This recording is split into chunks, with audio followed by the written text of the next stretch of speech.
Perkenalkan, nama saya Yunus Balingara dengan NIM 71 2023. Saya perwakilan dari kelompok 4 untuk menyampaikan tanggapan kritis kami dan pertanyaan kritis kami terhadap kelompok 10 sebagai presentasi sejarah agama Kristen dan ekumenika. Sebelum itu kami ucapkan terima kasih kepada teman-teman kelompok sudah sangat baik memaparkan materi, baik itu melalui video dan juga makalah yang diberikan, dan sudah sangat baik teman-teman menjelaskannya materi tentang pertikaian gereja di Belanda, gereja di Indonesia sejak tahun 1800, gereja Katolik Roma pada abad ke-19, sekta-sekta atau bidat-bidat wujud skesta, juga gereja sejak tahun 1918, dan juga gereja sedunia zaman ini. Kelompok 10 itu menyampaikan materi tersebut dengan cukup bagus dan mudah dipahami, namun kelompok 10 hanya mengacu pada satu sumber saja yang membuat informasi itu tidak luas. Apabila menjelaskan dampak konkret dari perubahan tersebut terhadap kehidupan sehari-hari, masyarakat akan memberikan wawasan yang lebih dalam mengenai peran gereja dalam memengaruhi budaya, moralitas, atau kebiasaan sosial di masyarakat. Adalah makalah kelompok sepertinya memuat banyak informasi tentang sejarah gereja, tapi mengakhiri dengan konklusi yang ringkas. Memiliki kesimpulan yang kuat dapat kembali semua informasi yang diberikan dalam makalah dan menggarisbawahi poin-poin kunci yang ingin disampaikan. Itu adalah tanggapan kritis dari kami. Kemudian kita lanjut mengenai pertanyaan kritis kami. Yang pertama itu adalah Mega Lestari. Di sini ada dua pertanyaan dari Mega Lestari. Yang pertama itu mengapa saksi Yehova menolak transfusi darah meskipun tindakan tersebut dapat menyelamatkan nyawa?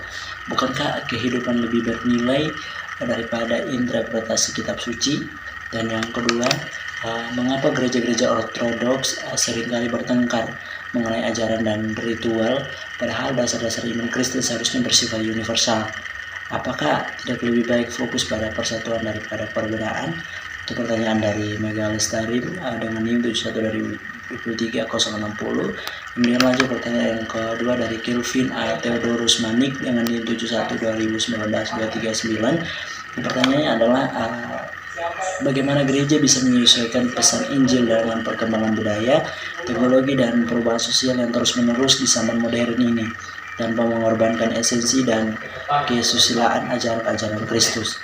Yang kedua, dalam menghadapi tekanan politik, doktrin, dan budaya yang berbeda, bagaimana gereja dapat menjaga keseimbangan antara mempertahankan nilai-nilai kekristenan yang mendasar pada saat yang sama membuka diri untuk dialog, serta mengadaptasi pesan Injil agar dapat dijangkau oleh beragam lapisan masyarakat. Yang ketiga dari Chelsea Irene Mage dengan NIM 71 2023 114. Pertanyaannya adalah bagaimana perselisihan tentang ajaran makin meruncing dalam gereja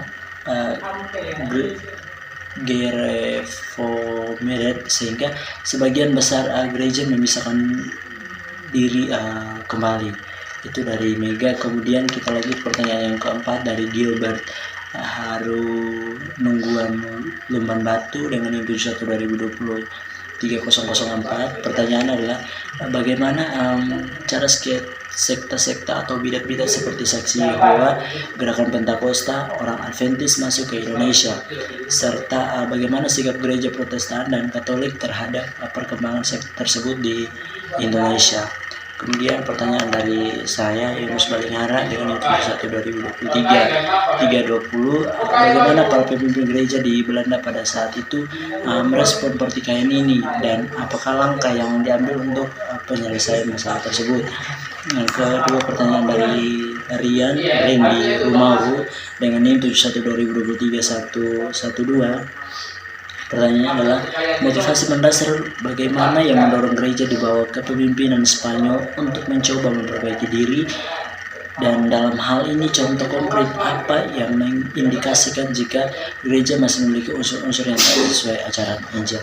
Nah, itu adalah 6 pertanyaan dari kami sebagai kelompok penanggap sejarah agama Kristen dan Ekumenika. Ucapkan terima kasih.